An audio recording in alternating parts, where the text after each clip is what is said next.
One of the classic survival horror games, Resident Evil is a series that's certainly gone places from its original release. From mansions to cities to Africa, zombies and police officers have been going at each other for almost 2 decades now. While I've played Resident Evil games in the past, they've all mainly been later on in the series. I never truly tried one of the classic tank control games before. This was my first experience with a more traditional Resident Evil title. This video is going to be from the perspective of someone who isn't new to the series, but is new to its older ways. Just in time for Halloween, let's enter the survival horror that is Resident Evil, the remake. The story of Resident Evil is kinda simple, kinda silly, kinda creepy, and all types of fun. A special police force called STARS gets called in to investigate a mansion. When the first team goes missing, a second team comprising of Albert Wesker, Chris Redfield, Jill Valentine, and Barry Burton are sent to the mansion to find out what happened. The team gets split up and they go through the mansion and its connected grounds, slowly piecing together what's been going down. Fighting zombies, giant spiders, lizard monsters, and dogs, the STARS team learns that they have been betrayed. They were sent to the mansion to be used as test subjects against the monsters, and if any survived, they were to be killed. Wesker turns out to be the traitor, and he sets loose a powerful monster called the Tyrant on the surviving STARS members. After defeating the Tyrant and blowing up the mansion, the survivors escape on a helicopter, believing it all to be over and done with. There are 2 stories you can play through. What I just said happens regardless if you play as Jill or as Chris, but the 2 have differences. Jill spends a lot of time with Barry, who she finds out is being forced to work for Wesker. Jill can then either let Barry die or forgive him. Either way, she'll confront Wesker at the end and have to fight the Tyrant. Chris never runs into Barry. Instead, he meets Rebecca Chambers, a rookie from the other STARS team. Chris will meet up with Wesker occasionally and ends up saving Rebecca from hunters later on in the game. Chris and Rebecca confront Wesker where he'll knock out Rebecca while Chris fights the Tyrant. In the end, the story elements that are different are only in which partners you work with. Though I think Wesker's betrayal ends up feeling a lot better if you play as Chris, since the 2 of them have more interaction throughout the playthrough. Alongside the story that's delivered through cutscenes, there's also the background story, or lore if you want to call it that, which is delivered by notes scattered around the game. The notes mainly talk about one of 2 plots, the first being how there's a member of STARS who's betraying his team to test them against the zombies, and the second being about the Trevor family and their fate inside the Spencer mansion. Throughout the game, a monster in chains is lurking around after the team. It turns out she's Lisa Trevor, and finding out what happened to her and her family is interesting, and also pretty sad. It gives context to why the mansion is something out of nothing but trouble, and why there are zombies and monsters roaming around. Revealing that Lisa's dad is hunted throughout the mansion until he gives up in front of his own tombstone, or how her mom was tested on and then killed and buried, and how she was a test subject for the T-virus. These bits of narrative are necessary for following along with the plot, but they flesh out the mansion and the monsters well enough to be enjoyable. It's crazy to play this game after playing so many other Resident Evils beforehand. These are some humble beginnings for our 3 characters, Chris, Jill, and Wesker, before they turn into the wild and crazy group of kids from Resident Evil 5. Here the story seems pretty tame, if only by comparison. I had a pretty good time with it though. Resident Evil has some unique gameplay. The most iconic thing about Resident Evil might just be its control scheme. You move in the direction that correlates to where your character is facing, not where your camera's facing. Up on the D-pad is always going to move your character in the direction that they're currently looking at. This form of movement isn't really that popular, but it is famous. You'd probably know it better as tank controls. The camera is static, with the backgrounds being all fixed and pre-rendered. Tank controls end up working out really well because you can shift from camera change to camera change and not be too disoriented. Even if the camera changes, as long as you're holding up, your character is going to be moving forward. I found the tank controls difficult to get used to at first, but once I got the hang of it, it just felt right. The consistency with the character movement from screen to screen is the biggest positive that the control scheme has.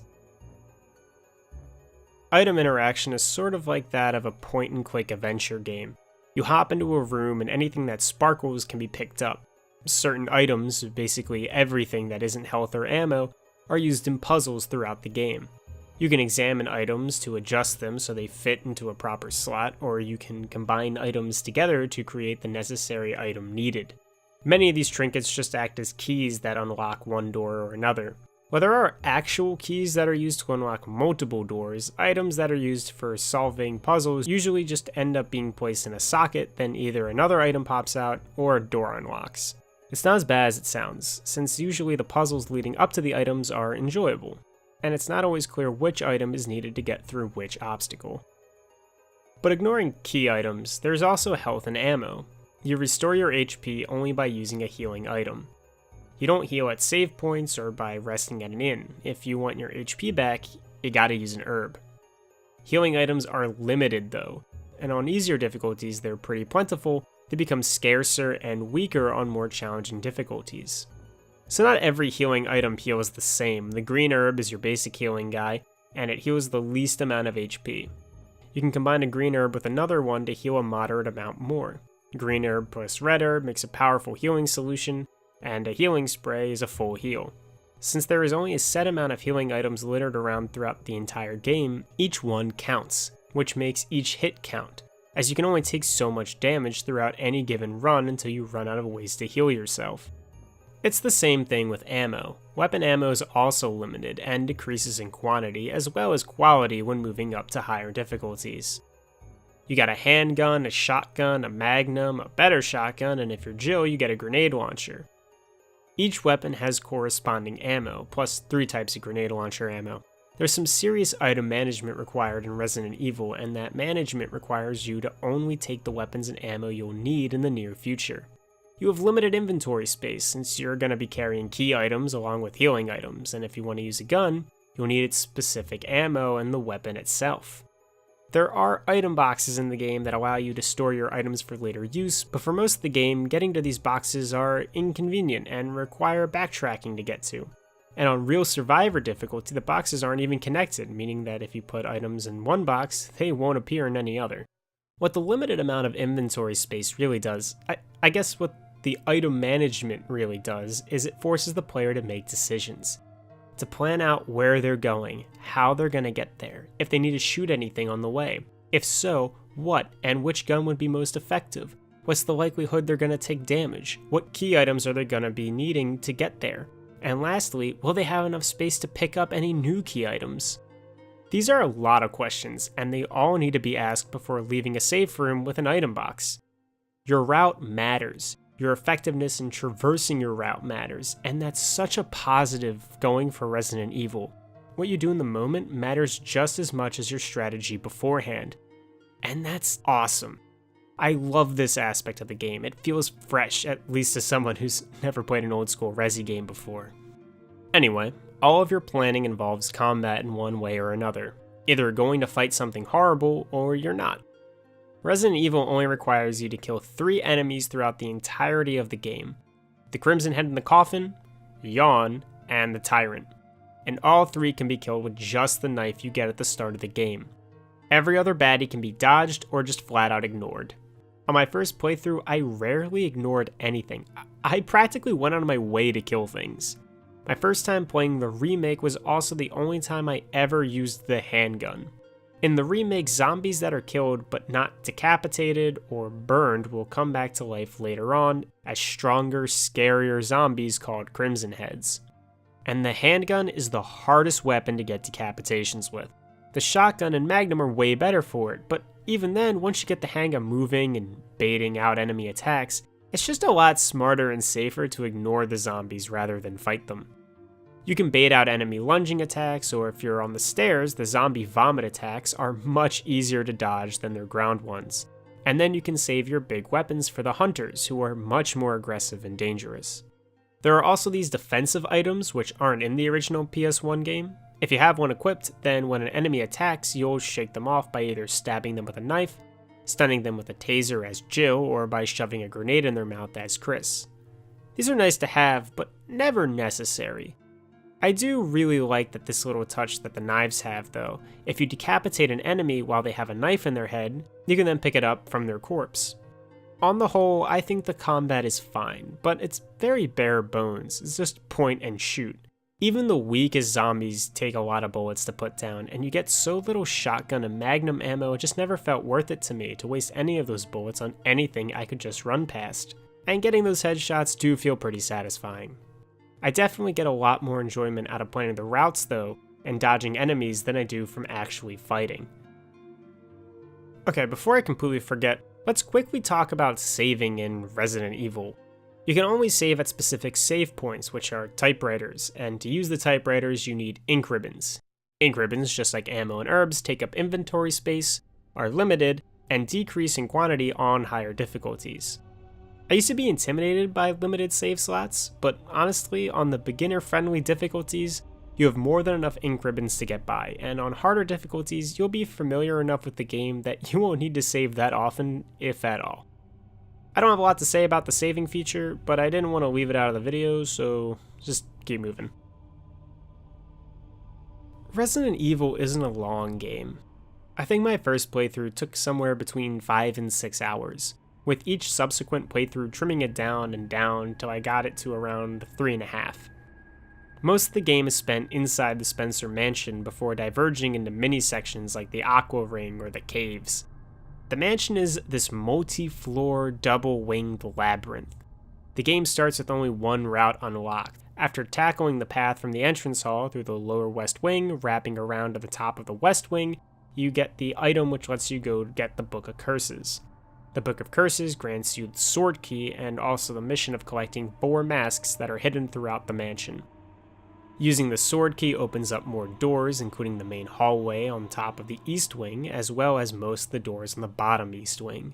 You do some puzzles, get the armor key, which unlocks pretty much most of the other doors on the 2 sides of the mansion, and with so much of the mansion opened up at this point, you're gonna be running all over it, collecting the items needed for puzzles, which when solved, grant you the masks.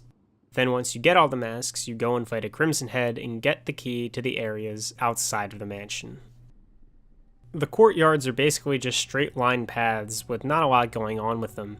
One path leads to Lisa's cabin, which doesn't lead anywhere else, so you'll have to backtrack, and the other leads to the residence. To be fair though, later on in the game you'll have to chop up the path to the residence by using elevators and closing the bridge, which is a clever scenario to figure out, and one I honestly got stuck at. But really there isn't anything else going on besides just connecting the residence and the caves to the mansion. The guardhouse residence is my favorite area of the game. I thought the puzzles here were clever, and these puzzles are some of the few that do in fact change on other playthroughs, though not by much. You get locked doors which need keys, but each key only opens one door, so there aren't that many doors and there are not that many keys, and the rooms don't have that much in them apart from other keys for other doors. You go down to the residence's basement, which is a sciencey lab called the Aqua Ring. Here you encounter my greatest fear, do a great puzzle, get a key, and come back to fight a plant boss. If you want, you can shoot the plant boss till it dies, or Jill can concoct up a potion that will kill the plant if you douse it on its roots. If you're playing as Chris, you will need to set up a specific situation early on that allows Rebecca to show up here, who would then create the Volt 20 and kill the plant for you. You get the key for the mansion, and off you go. On the return visit to the mansion, you use the key from the residence to open up the remaining locked doors and also travel to the basement. There isn't a lot going on in the mansion on the second trip because there are no more locked doors for you. There are some puzzles, but you only need to collect the 2 books and a battery, though you do have to fight Yawn to get one of those. The battery then allows you to get to the caves. The caves are short, but they do have a few puzzles and an optional boss fight against a giant spider. And it's around this point in the game that the level design noticeably dips. I wouldn't say that any of the areas get bad, but the second return to the mansion does get close to it, if only because there isn't a lot of new ground to tread. This is a classic Resident Evil series move. The game just becomes a lot more linear as it gets closer to the end. The opening half of the game, the half spent inside the mansion, is amazing. New paths are being unlocked, new puzzle pieces are being acquired, and slowly the secrets of the mansion are opening up to you as the player. Not to mention that if you play as Chris, you need old keys to open doors Jill can normally lockpick. So you're running around even more investigating rooms that are completely optional for Jill to progress. But the only other time something like old keys exists outside of the first part of the mansion is the flamethrower lock in the caves, and that's practically negligible. No other areas quite live up to the amazing design and interconnectivity that is the first visit to the Spencer Mansion. After you get an item from the caves, you're able to unlock the secret lab hidden below the mansion. You have a final confrontation with Lisa, and you use the 2 books to open up the underground laboratory. The lab's done very well for what it is. There isn't a lot in the lab, and if you aren't trying to save your missing partner, there's even less, but the puzzles in it are actually good. The area is just too short. You figure out 2 passwords, you unlock 2 doors, figure out another password to unlock another door, get a key, unlock another door, get fuel, turn on an elevator, then fight the tyrant. If you already know the passwords from a previous playthrough, then you can skip all those puzzles that you need to figure out the passwords for, making the lab even shorter. When you take the elevator, if you're not going for the good ending, then this is the final fight of the game. After you beat the tyrant, you rush out to the lab's helipad and escape. If you've done everything to get the good ending, though, then after you get to the helipad, you have to fight the tyrant one last time. Then you beat the tyrant, and you beat the game. The lab feels very short in comparison to the other sections, but I don't think it's bad. It is nice that all the areas are connected and that things don't ever get too crazy. You don't go to a fire level, then a snow level or anything. Sure, the Aqua Ring is pretty silly, and so is the ancient altar that's attached to a science laboratory, but it was all believable to me. On the whole, I think the puzzles in the game were pretty good, and some even required a good amount of thought. Backtracking and running around for key items felt almost like a Metroidvania game to me, but instead of getting upgrades, I was just getting keys. This was my first old-school Resident Evil that I ever finished. I love Resident Evil 4, and even enjoyed the later entries in the series. But I get so apprehensive about trying the older games. I know the remake isn't really a classic RE game, but it's close enough for me. The ink ribbons, the bad aiming, the tank controls, it all intimidated me. The first playthrough of Resident Evil is scary. The game is claustrophobic and packed with enemies lurking behind every corner. Without knowing what was ahead of me and just being bad at the game, I was wasting a lot of ammo and running around in constant need of healing items. That first playthrough is tense and can legitimately be terrifying at times. Not the super spooky all the time horror, but occasionally you can be surprised by an enemy or creeped out by how gross some of the monsters look. What really made Remake for me is just how different the second playthrough of it is. First, let's talk about how Jill and Chris play differently. Jill has more inventory slots, a lockpick, a grenade launcher, and access to Barry's Magnum, the best weapon in the game. Chris has none of those things, and is required to get old keys to unlock doors Jill can pick open. Not to mention, while Jill is saved by Barry a couple times throughout the game, it's up to Chris to save Rebecca. Since I played the game first as Jill, I was interested and ended up having a lot more fun being restricted in my inventory when I played as Chris. I played the game on easy first. Now, to be fair, I didn't know it was easy when I picked it. The difficulty menu has 3 options, which I thought were easy, medium, and hard. Turns out it's actually normal, easy, and very easy, because of course it is. Anyway, after beating Jill on easy, I played through normal as Chris. It was different, but after I beat the game on normal, I unlocked hard mode, so I played the game on hard mode. By my third playthrough, I was dashing past enemies, I was planning routes, okay I need to get the music sheets, so I need this many empty inventory spaces, plus enough space for the lighter, and maybe I can swing by the night room to grab the mask. I was saving ammo for specific encounters later on in the game, I was skipping optional puzzles, not taking every herb and ink ribbon I found, because I didn't need them. And practically speed running the game, albeit very amateurly, is a vastly different experience than the tense stalking of the mansion hallways that was my first playthrough. Beating the game on hard unlocks Real Survivor, and beating the game some more times unlocks invisible enemies as well as a rocket launcher for regular play. Each playthrough got faster and faster, just because I was getting more and more efficient at the game. And for me, this is really the strong suit of the remake. I normally don't care for achievements, but I 100%ed this game within the month that I picked it up. Knife-only playthroughs, no saves, collecting all the items. I did it all and had a blast doing it. It's just satisfying getting a mastery over a game.